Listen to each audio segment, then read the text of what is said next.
రెండున్నర దశాబ్దాలుగా ఏ ఎన్నిక వచ్చినా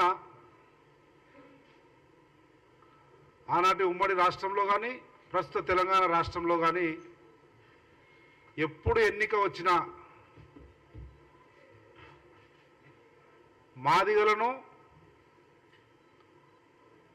మాదిగల రిజర్వేషన్ ఏబిసిడి వర్గీకరణను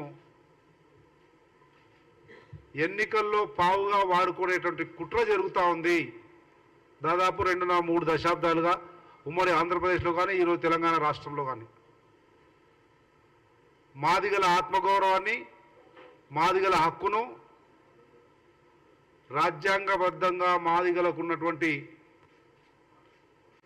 స్వేచ్ఛను రాజకీయ ప్రయోజనాల కొరకు వాడుకుండడం మంచి పద్ధతి కాదు అని తీవ్రంగా హెచ్చరిస్తూ ఉన్నాం. అది మందకృష్ణ మాదిగ కానీ, భారతీయ జనతా పార్టీ కానీ, టీఆర్ఎస్ బీఆర్ఎస్ పార్టీ కానీ. ఎస్సీల వర్గీకరణ అన్నది ఏదో పెద్ద బ్రహ్మ పదార్థం అన్నట్లు, దాంట్లో ఏదో పెద్ద చిక్కు ముడులు ఉన్నట్లు, ఎంతోమంది ఏదో చేస్తే తప్ప కానట్లు దాన్ని పెద్ద బూచిలాగా చూపి రాజకీయానికి వాడుకోవడానికి ప్రయత్నం చేస్తూ ఉన్నాయి రెండు పార్టీలు. ఆ రెండు పార్టీల గొడుగు కింద సమయాన్ని బట్టి ఈ గొడుగు కింద, ఇంకో సమయాన్ని బట్టి ఆ గొడుగు కింద మాట్లాడుతున్నటువంటి మందకృష్ణ అన్నయ్య గారికి కూడా విజ్ఞప్తి చేస్తూ ఉన్నాం. మన జాతి ఆత్మ గౌరవాన్ని ఎన్నికల కొరకు, రాజకీయ పార్టీల స్వలాభం కొరకు వాడుకోవడం మంచి పద్ధతి కాదు అని చెప్పి హెచ్చరిస్తూ ఉన్నాం, విజ్ఞప్తి చేస్తూ ఉన్నాం. వర్గీకరణ అన్నది నేను ఇంతకుముందు చెప్పినట్లు బ్రహ్మ పదార్థం ఏం కాదు. రాష్ట్ర ప్రభుత్వాలు తీర్మానం చేసి కేంద్ర ప్రభుత్వానికి పంపిస్తే కేంద్ర ప్రభుత్వం ఒక నిర్ణయం తీసుకొని రాజ్యాంగంలోని ఆర్టికల్ 341/A అమెండ్మెంట్ చేసి ఈ ఎస్సీలను ఏబిసిలుగా వర్గీకరించే అధికారాన్ని రాష్ట్రాలకు కట్టబెట్టడం అన్నది అంశం.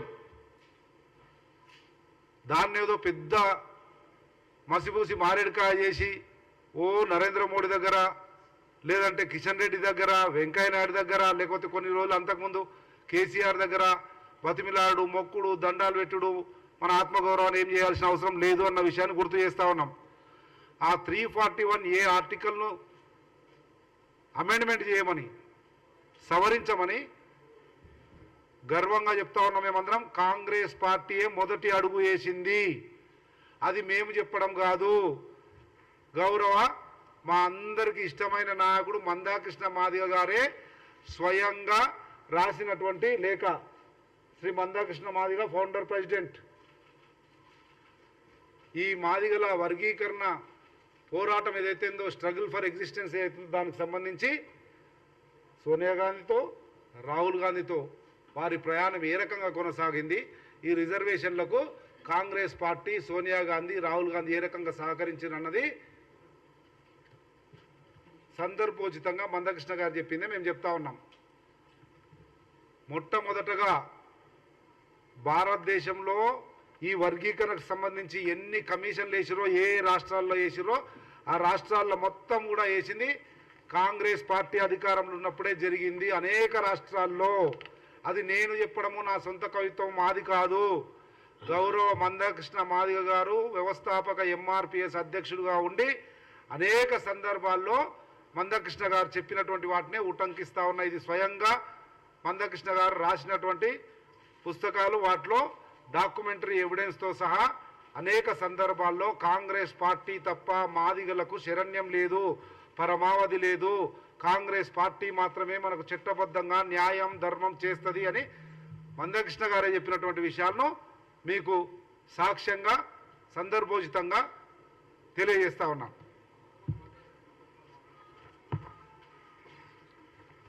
లోకూర్ కమిషన్ అంటారు. మొట్టమొదట లోకూర్ కమిషన్ వేసినప్పటి నుంచి ఇప్పటి వరకు అనేక రాష్ట్రాల్లో వేసినటువంటి కమిషన్లన్నీ కూడా కాంగ్రెస్ పార్టీ వేసింది. దాంట్లో భాగంగానే మొట్టమొదటి తీర్మానము మందకృష్ణ గారు రాసినటువంటిది.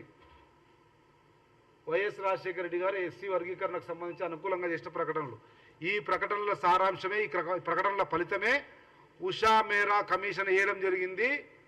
2005లో 4లో అధికారంలోకి వస్తే కేంద్రాన్ని ఒప్పించి ఉషా మేరా కమిషన్ వేసి 1 సంవత్సరంలోనే మొత్తం ఉమ్మడి ఆంధ్రప్రదేశ్ అంతా తిరిగి ఉషా మేరా కమిషన్ రిపోర్ట్ ఇచ్చి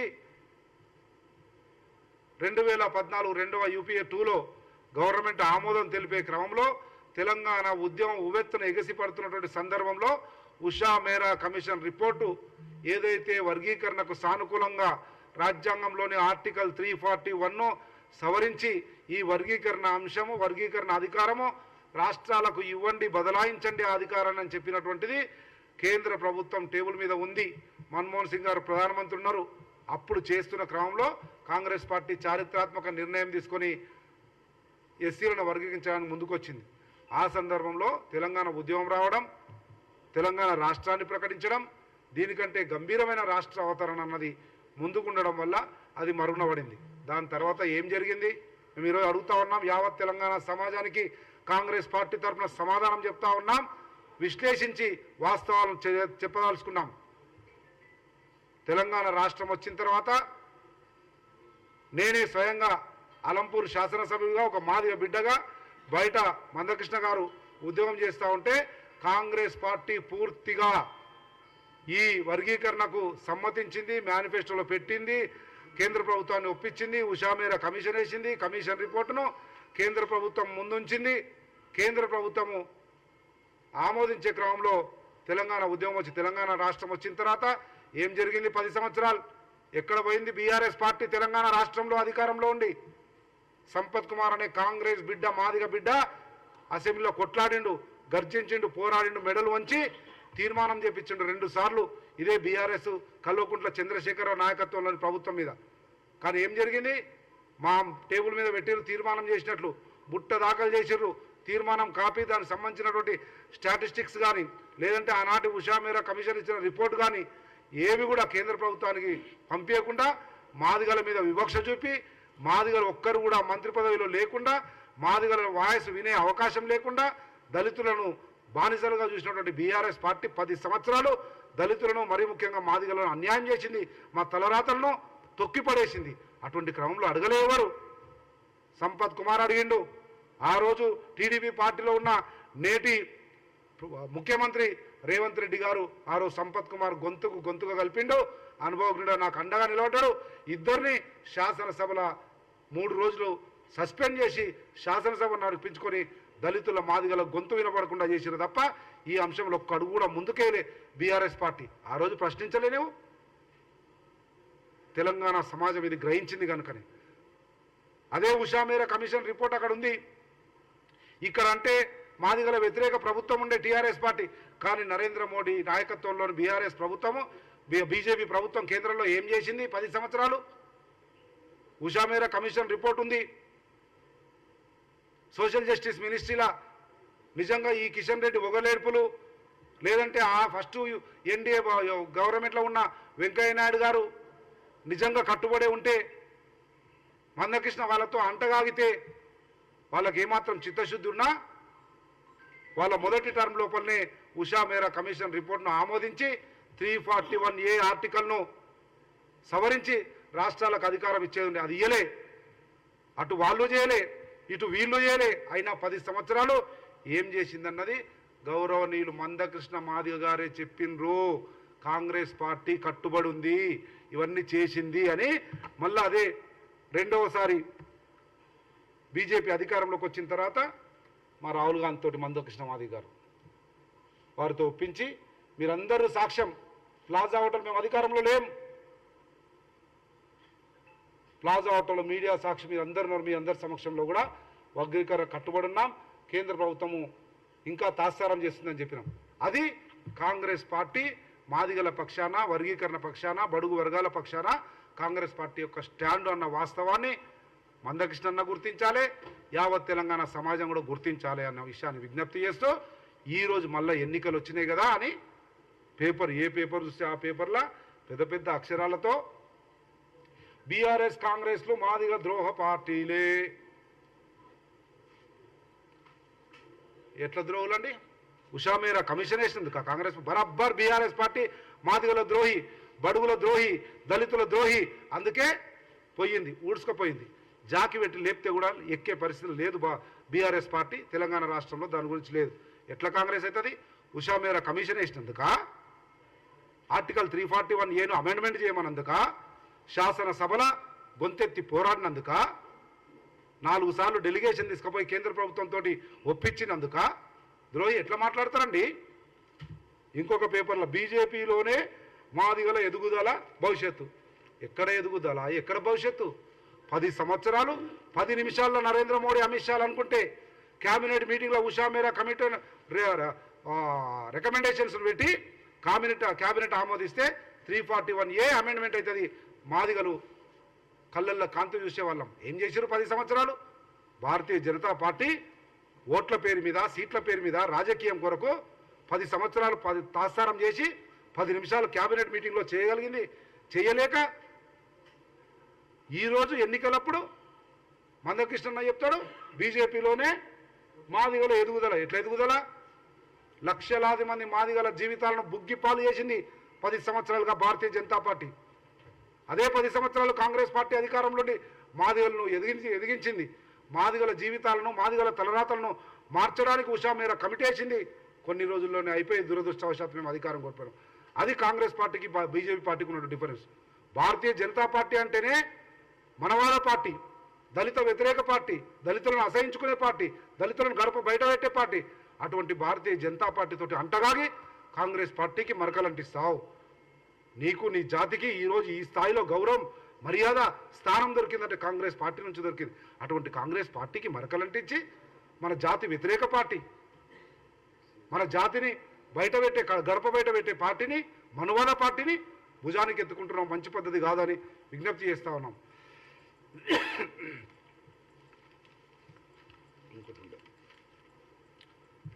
కనుక జాతి ప్రయోజనాలను ఎన్నికలు వచ్చినప్పుడల్లా ఏదో ఒక పార్టీకి మన జాతిని, మన జాతి ప్రయోజనాలను అంటగట్టడానికి చేసే ప్రయత్నాన్ని తీవ్రంగా ఖండిస్తూ ఉన్నాం. ఇకపోతే నిన్న మీ మీడియాలో వచ్చిన కథనాలను బట్టి కాంగ్రెస్ పార్టీలో సీట్ల విషయంలో మాదిగల గురించి మాట్లాడుతూ ఉన్నారు. ఈ రోజున్న పరిస్థితి కాకుండా రాజకీయం అన్నది, జాతి ప్రయోజనాలు అన్నవి అర్ధరాత్రి మారేటి కాదు అన్న విషయాన్ని గుర్తుంచుకోవాలి మన మాదిగ జాతి కానీ, అన్నయ్య మందకృష్ణ మాదిగ గారు కానీ. 4-5 ఎన్నికలు తీసుకోండి, ఏ ఎన్నిక తీసుకున్నా మాదిగలకు పెద్ద ఎత్తున ప్రాధాన్యం ఇచ్చి వారిని రాజకీయంగా, సామాజికంగా, ఆర్థికంగా ఎదగడానికి ఉపయోగపడ్డది, ఎదగడానికి ప్రయత్నం చేసిన పార్టీ ఏదైనా ఉందంటే అది కాంగ్రెస్ పార్టీ అన్న వాస్తవాన్ని మీ ద్వారా తెలియజేసుకున్న యావత్ తెలంగాణ సమాజానికి. 2009 ఉమ్మడి ఆంధ్రప్రదేశ్ రాష్ట్రంలో 4 సీట్లు ఇచ్చిన మాదిగలకు, 4 సీట్లు. That is Congress party. అందుకే మాదిగలం ఇంకా కాంగ్రెస్ పార్టీని నమ్ముతాం. కాంగ్రెస్ పార్టీలో మాకు న్యాయం జరుగుతున్న నమ్మకం, విశ్వాసం ఉంది. మంద జగన్నాథం, రాజయ్య, వివేక్తో పాటు జనరల్ సీట్లో సర్వే సత్యనారాయణకి ఇచ్చి 2 సార్లు ఒక మాదిగ బిడ్డను భారతదేశంలోనే అతిపెద్ద పార్లమెంటుకు 2 సార్లు గెలిపించిన చరిత్ర ఉన్న పార్టీ, కేంద్రంలో మంత్రిని చేసిన పార్టీ. అది మాదిగల మీద కాంగ్రెస్ పార్టీకి ఉన్నటువంటి ప్రేమ, అభిమానము, ఆప్యాయత అన్న విషయాన్ని గుర్తు చేస్తా ఉన్నాం. 9 తర్వాత 14లో కూడా 4 సర్వే సత్యనారాయణ మళ్ళా అప్పు కూడా ఇచ్చినాం. దాంతోపాటు నంది ఎల్లయ్య గారికి ఇచ్చినాం, రాజయ్య గారికి ఇచ్చినాం, చంద్రశేఖర్కి ఇచ్చినాం. ఈ రకంగా చరిత్రలో ఒక్కొక్క ఎన్నిక తీసుకుంటే మాదిగల పట్ల కాంగ్రెస్ పార్టీకి ఉన్నటువంటి అమితమైనటువంటి ప్రేమ కానీ, రాజకీయంగా వారికి ఇస్తున్నటువంటి స్థానం కానీ బట్టబయలైతే ఆ వాస్తవాలు తెలుసుకొని మాట్లాడాలన్న విషయాన్ని గుర్తు చేస్తా ఉన్నాం. ఈరోజు ఆ రోజు జనరల్లో ఇచ్చినాం, ఈరోజు ఇవ్వలేకపోతున్నాం. రాజకీయాల్లో గెలుపు అన్నది ప్రాధాన్యత, గెలుపుతో పాటు సామాజిక న్యాయం అన్నది 2 సమపాలనలో ముందు తీసుకోవాలని చెప్పి మా పీఈసీలో కానీ, సిఈసీలో కానీ, స్క్రీనింగ్ కమిటీలో కానీ ఈనాటి గౌరవ ముఖ్యమంత్రి, ఆనాటి పిసిసి అధ్యక్షులు రేవంత్ రెడ్డి గారు స్పష్టమైనటువంటి నిర్ణయం తీసుకొని దాని ప్రకారమే పోతున్నారు. గెలుపు సామాజిక న్యాయం దాంట్లో భాగంగా జరుగుతున్న క్రమంలో బరాబర్ సామాజిక న్యాయం దాంట్లో మాదిగలకు ప్రాతినిధ్యం అన్నది అత్యంత సామాజిక స్పృహ ఉన్నటువంటి నాయకుడు రేవంత్ రెడ్డి గారి నాయకత్వంలో కాంగ్రెస్ పార్టీలో ఏమాత్రం కూడా సామాజిక న్యాయానికి కానీ మాదిగలకు కానీ కొదవ లేకుండా చూసుకునే పుష్కలమైనటువంటి నాయకత్వం రేవంత్ రెడ్డి గారి రూపంలో ఈరోజు కాంగ్రెస్ పార్టీకి దొరికింది, మా అందరికీ దొరికింది. కనుక ఏమాత్రము భయపడాల్సిన అవసరం లేదు, బెరవాల్సిన అవసరం లేదు. ఆ రోజు కాంగ్రెస్ పార్టీ అధికారంలో ఉన్నప్పుడు ఇదే 10 సంవత్సరాల్లో ఇక్కడ ఉప ముఖ్యమంత్రి దామోదర్ రాజనరసింహన్ చేసినాం, మాదిగన్ చేసినాం, కోనేరు రంగారావు చేసినాం, మాదిగన్ చేసినాం ఉప ముఖ్యమంత్రి. సబ్ ప్లాన్ తీసుకొచ్చి భారతదేశ చరిత్రలో ఏ రాష్ట్రంలో లేనిది సామాజిక న్యాయం కొరకు జనాభా దామాషా ప్రకారం వారికి రావాల్సినటువంటి నిధులు వారికి అందాలి, వారు ఆర్థికంగా సామాజికంగా ఎదగాలన్నటువంటి విశాల దృక్పథంతో పనిచేసింది కాంగ్రెస్ పార్టీ. అటువంటిది ఈరోజు బీజేపీతో నరేంద్ర మోడీ కౌగిలింతలకు మైమర్చిపోయి బీజేపీని కాంగ్రెస్ పార్టీ జాతికి ముడియడం అనేది జాతి ప్రజలు క్షమించరు. కృష్ణన్న దయచేసి భారతీయ జనతా పార్టీ అన్నది మన జాతికి వ్యతిరేకమైనటువంటి పార్టీ, మనువాద పార్టీ, మన జాతిని అంటరాని పార్టీ, అంటరాని వాళ్ళుగా చూసే పార్టీ. అటువంటి పార్టీతో అంటరాగడం, అటువంటి పార్టీతో మన జాతిని మమేకం చేయడానికి చేసే ప్రయత్నం మంచిది కాదు అన్న విషయాన్ని గుర్తు చేస్తూ సీట్ల విషయానికి వస్తే ఇది నేపథ్యం. ఇంకా ముందుంది. నా పేరు తీసుకొని కూడా మాట్లాడిండు. సంపత్ కుమార్ ఇచ్చేది ఉండే ఆడ ఇయ్యలేదు మాదిగ బిడ్డకు, మాల బిడ్డకు. బరాబర్ కాంగ్రెస్ పార్టీ వేదిక మీద నా నాయకుడు రేవంత్ రెడ్డి గారి దగ్గర, మా నాయకురాలు సోనియా గాంధీ దగ్గర స్పష్టంగా ఏం చెప్పాలనో అది చెప్పినాం, చెప్తాం. ఇంకా క్రమం ఇంకా చాలా 100 రోజులైంది. 100 రోజులే అండి. 10 సంవత్సరాలు ఏం చేసింది బీజేపీ? ఎట్లా మాట్లాడుతున్నావు కృష్ణన్న అని అడుగుతా ఉన్నాం. ఏం ముఖం పెట్టుకొని జాతికి చెప్తావు? బీజేపీని మొదలమంటున్నావు. ఏం చేసింది బీజేపీ దళితులకు, మాదిగలకు, మాలలకు? ఒక్క సమాధానం చెప్పండి. ఛాలెంజ్ చేస్తాను. ఇక్కడ ఉన్న బీఆర్ఎస్ పార్టీ అయితే మోసం చేసింది. అసెంబ్లీలో లేదంటే మంత్రివర్గంలో, సెక్రటరియట్ ఆఫీసులలో ఎక్కడ కూడా మాదిగలకు న్యాయం చేయలే, పోయింది, ఊడ్చుకుపోయింది. కానీ 10 సంవత్సరాలన్న నరేంద్ర మోడీ నాయకత్వంలో ఏం చేసింది? ఏం నైతికంగా చెప్తాను? ఏ రకంగా మన జాతి ప్రయోజనాలను భారతీయ జనతా పార్టీకి తాకట్టు పెడతామని అడుగుతా ఉన్నాం. ఈరోజు చెప్తా ఉన్నాం ధైర్యంగా, రాసి పెట్టుకో. సంపత్ కుమార్కు టికెట్ ఇవ్వలేదంటారు కదా, ధైర్యంగా చెప్తా ఉన్నా. టికెట్ ఇవ్వకపోయినా సంపత్ కుమార్ అనే చిన్న బిడ్డను ఎమ్మెల్యే చేసింది, ఏసీ సెక్రటరీ చేసింది.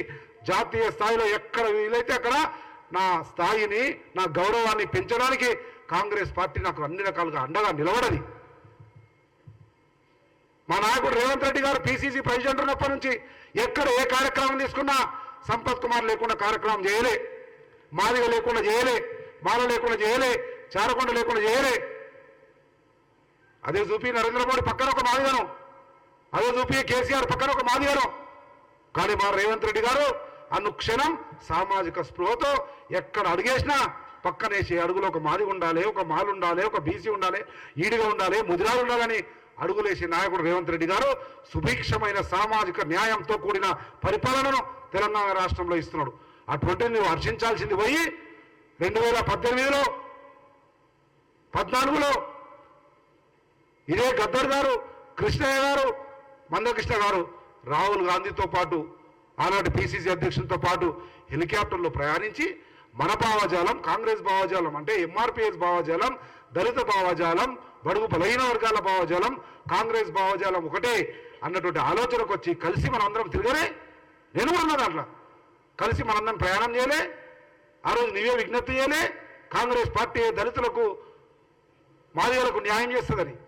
ఈరోజు ఏం చూసి నరేంద్ర మోడీని మొక్కుతున్నావు? ఏం చూసి నరేంద్ర మోడీకి ఓటేయమంటున్నావు? ఏం చూసి మన జాతి ప్రయోజనాలను నరేంద్ర మోడీ దగ్గర మొగలిల్లమంటా ఉన్నాము? ఆలోచన చేయవలసిందిగా విజ్ఞప్తి చేస్తా ఉన్నాం. అయిపోలే. సంపత్ కుమార్కు గాడ్ ఫాదర్ లేరంట, మాది వాళ్ళకు గాడ్ ఫాదర్ లేరంట, అందుకని పోయిందట. ఈ స్థాయిలో ఉన్న మహారాష్ట్ర పోయినా, ఛత్తీస్గఢ్ పోయినా, జార్ఖండ్ పోయినా ఏఐసిసి కార్యదర్శిగా నన్ను గౌరవిస్తున్నారు, నాకు అవకాశం ఇచ్చినంటే only just because of Congress party and Sonia Gandhi, Rahul Gandhi, Mallikarjun ఖార్గేలు, స్థానికంగా రేవంత్ రెడ్డి గారు ఆ రకంగా మమ్మల్ని పైకి ఎత్తిన కనుకనే మాదిగలుగా మేము ఈ స్థానంలో ఉన్నాం. సంపత్ కుమార్కు గాడ్ ఫాదర్ లేడట. గాడ్ ఫాదర్ లేని ఇటు దాకా వచ్చిందా? గాడ్ ఫాదర్ లేని ఎమ్మెల్యేనా? గాడ్ ఫాదర్ లేని ఏ సెక్రటరీ? కాంగ్రెస్ పార్టీయే నాకు గాడ్ ఫాదర్. ఈ క్షణం చెప్తా ఉన్నా, అంత చర్చ జరిగింది కనుక నా పేరు మీద చెప్తా ఉన్నా, యావత్ తెలంగాణ సమాజానికి కూడా చెప్తా ఉన్నా. ఒక్క సంపత్ కుమార్కే కాదు, తెలంగాణ రాష్ట్ర మాదిగ జాతికి గాడ్ ఫాదర్ మన ముఖ్యమంత్రి యనుమల రేవంత్ రెడ్డి గారు. రాసి పెట్టుకోండి. నేను మాదిగ బిడ్డగా చెప్తా ఉన్నా. 100 రోజులైంది. ఇంకా 20 సంవత్సరాలు రేవంత్ రెడ్డి గారి నాయకత్వంలో తెలంగాణ రాష్ట్రంలో కాంగ్రెస్ పార్టీ ఉంటుంది. ఒక్క సంపత్ కుమార్ కాదు, యావత్ మాదిగ జాతికే గాడ్ ఫాదర్ గా రేవంత్ రెడ్డి గారు రేపు నిర్ణయాలు తీసుకోబోతున్నాడు. మన జాతి సుభిక్షంగా చరిత్రలో ఎన్నడూ లేని విధంగా రేవంత్ రెడ్డి నాయకత్వంలో జాతి ప్రయోజనాలు కాపాడబడతాయి. 100 రోజులలోనే రేవంత్ రెడ్డి గారు మాదిగ ఎమ్మెల్యేలను పిలిచిండు. మా డిప్యూటీ సీఎం పనిచేసిన అనుభవం ఉన్నటువంటి దామోదర్ రాజనరసింహను పిలిచిండు. ఎక్కడుంది? సుప్రీంకోర్టులో కేసు ఉంది కదా, అడ్వకేట్ జనరల్తో మాట్లాడని మీటింగ్ పెట్టించిండు. దాని మీద డాక్యుమెంటరీ ఎవిడెన్సెస్ తీసినాం. ఢిల్లీకి పోయినాం. సుదర్శన్ రెడ్డి అడ్వకేట్ జనరల్ తీసుకుపోయినాం. సుప్రీంకోర్టులో కూడా సమర్థవంతంగా ఎంత ఖర్చు అయినా స్ట్రాంగ్ అడ్వకేట్ను బట్టి పెట్టి కొట్లాడండి, పోరాడండి, మీ హక్కులను సాధించుకోండి అని చెప్పి గౌరవ ముఖ్యమంత్రి ప్రభుత్వం తరఫున ఆ అవకాశం ఇచ్చిండు. దట్ ఈస్ కాంగ్రెస్ పార్టీ అన్న వాస్తవాన్ని గ్రహించమని మందకృష్ణ గారికి చెప్తూ, మందకృష్ణ గారు భారతీయ జనతా పార్టీతో అంటగాగుతున్నటువంటి విధానం మన జాతి ప్రయోజనాలను భారతీయ జనతా పార్టీ తాకట్టు పెట్టే విషయాన్ని గ్రహించి మన జాతి ఒక మంచి నిర్ణయం తీసుకొని రేపు రాబోయే రోజుల్లో మనం అభివృద్ధిని, సంక్షేమాన్ని, మన పిల్లల భవిష్యత్తును, మన తలరాతలను మార్చుకోవడానికి రేవంత్ రెడ్డి గారి నాయకత్వంలోని కాంగ్రెస్ పార్టీ ఇందిరమ్మ పాలన, ప్రజాపాలనకు అండగా నిలబడదాం. రేపు రాబోయే పార్లమెంట్ ఎన్నికల్లో కూడా పెద్ద ఎత్తున ఆశీర్వదిద్దాం, అండగా నిలబడదాం, అమూల్యమైన ఓటు వేద్దామన్న విషయాన్ని గుర్తు చేస్తూ సెలవు తీసుకుంటా ఉన్నా. థ్యాంక్ యూ, నమస్తే.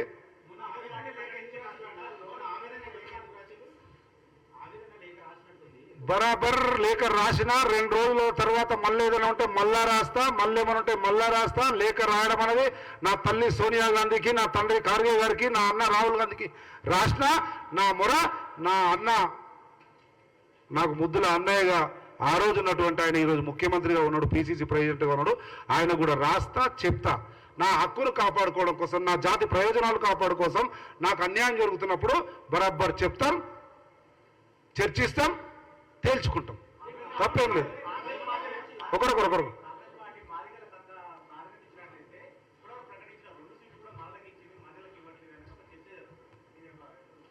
అదే జనరల్గా ఉన్నటువంటి అపోహది.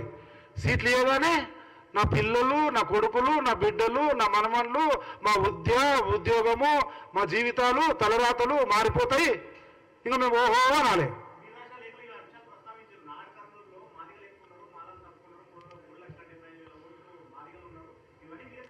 100% నేనే ప్రస్తావించిన. నేను ప్రస్తావించినది కూడా ఏ విధంగా అవాస్తవం కాదు, సంపత్ కుమార్ సొంత కవిత్వం కాదు. స్టాటిస్టిక్స్, రికార్డ్స్ ప్రకారమే నేను పెట్టిన. నా తల్లికి ఇచ్చిన, నా అన్న రేవంత్ రెడ్డికి ఇచ్చిన, నా ఇంకో అన్న రాహుల్ గాంధీకి ఇచ్చిన, నా తండ్రి మల్లికార్జున్ ఖార్గేకి ఇచ్చిన. వాళ్ళు అన్నీ చూసిర్రు, వీళ్ళని అన్ని చూసిర్రు, పరిశీలించర్రు, విశ్లేషించర్రు. గెలుపు చూసి కానీ, ఆర్థిక వనరులు చూసి కానీ, వయసు రీత్యా కానీ, ఇంకో ఆప్షన్ ఉందని కానీ వాళ్ళ నిర్ణయం తీసుకున్నారు. నిర్ణయం తీసుకునే వరకు సంపత్ కుమార్ కొట్లాడుతూనే ఉంటాడు, గర్జిస్తూనే ఉంటాడు, పోరాడుతూనే ఉంటాడు, అడుగుతూనే ఉంటాడు. కానీ నిర్ణయం తీసుకున్న తర్వాత ఆ నిర్ణయంలో వాస్తవం దాగి ఉంది అని గ్రహించిన తర్వాత బరాబర్ కాంగ్రెస్ పార్టీ నిర్ణయానికి కట్టుబడి పనిచేస్తుంది.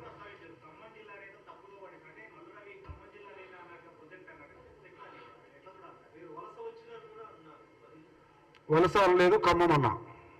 బరాబర్ కరాఖండిగా మాట్లాడేటప్పుడు సంపత్ కుమార్ ప్రతిదానికి జవాబు ఉంటుంది. ఖమ్మం అన్నా.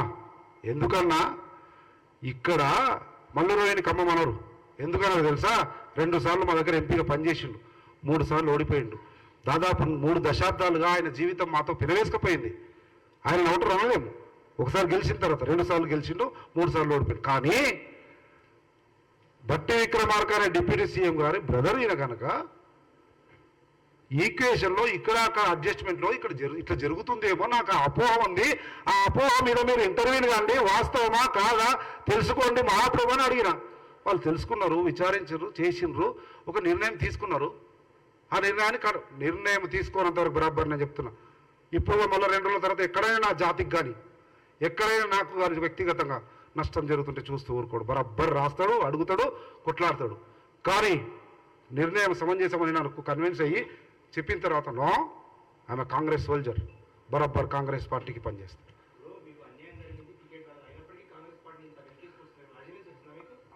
అదే పొరపాటు. అన్యాయం జరుగుతుంది అనేటువంటి ఆలోచనతో నేను పెట్టినా ఇంతకంటే మంచి 4 కాదు 40 వస్తాయి మాదిగలకు.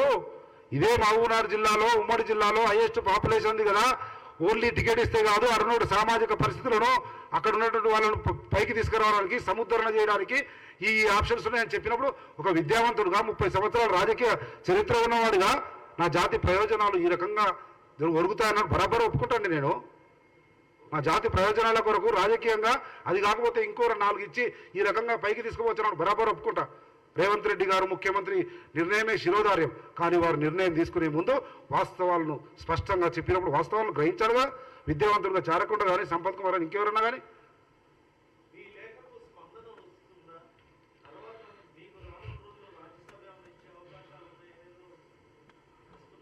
నేను ముందే చెప్పిన, రాజ్యసభలు, ఎమ్మెల్సీలు, లొటపీసులు వాటిని చూసి పోయేటోడు కాదు Sampath Kumar.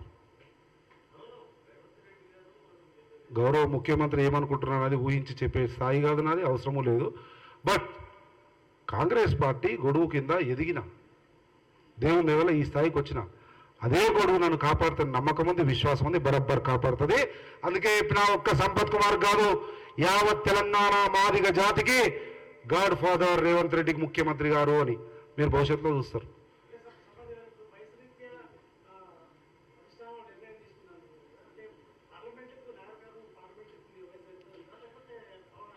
Your mistake my gentle man. వయస్సు రీత్యా వారికి లాస్ట్ కదా, నీకు ఇంకా ఉంది కదా, అదొక ఆప్షన్ ఉంది కదా, ఇదొక ఆప్షన్ ఉంది కదా అని చెప్పినప్పుడు ఎస్, ఇక్కడికంటే ఎక్కడన్నా జాతి ప్రయోజనాలు, నా ప్రయోజనము మెరుగుపడుతుంది, ఇంకా ఎక్కువ ఉపయోగపడుతుంది అన్నప్పుడు నేను ద బెస్ట్ ఆలోచన చేయవలసి వస్తుంది. ఎవరైనా మీకు ఇది కాదు ఇంకా పెద్దది ఎడిటర్ పోస్ట్ ఇస్తామంటే డెఫినెట్గా నీకు ఇంకా లాభం జరుగుతుంది, నీ జాతికి లాభం జరుగుతున్నప్పుడు డెఫినెట్గా you should take a decision. Call తీసుకోవాలి. కాల్ తీసుకున్నాం, పార్టీ కాల్ తీసుకున్న తర్వాత no second thought. Any questions?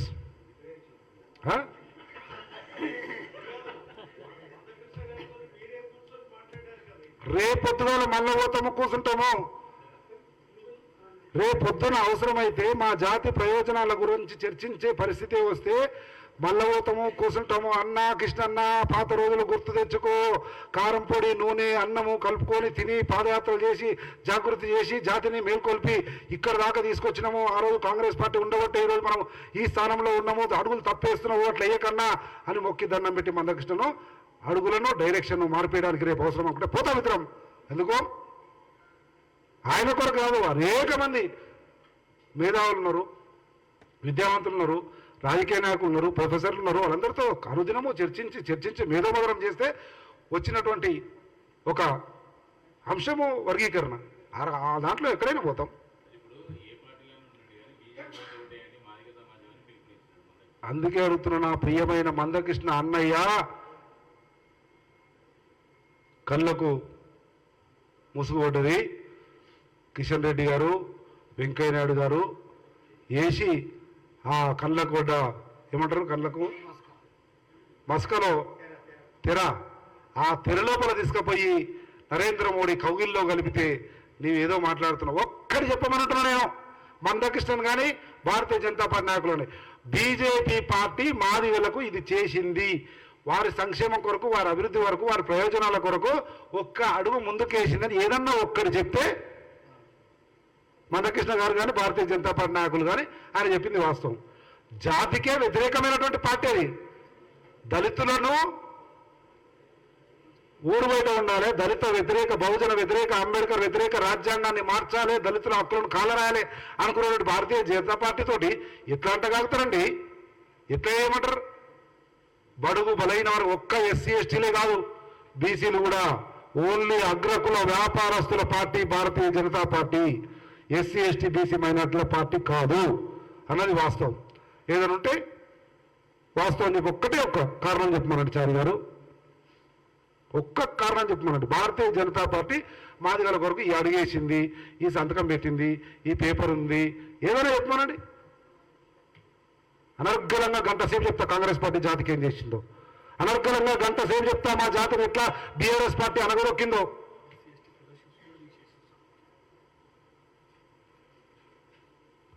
Okay, thank you, నమస్తే.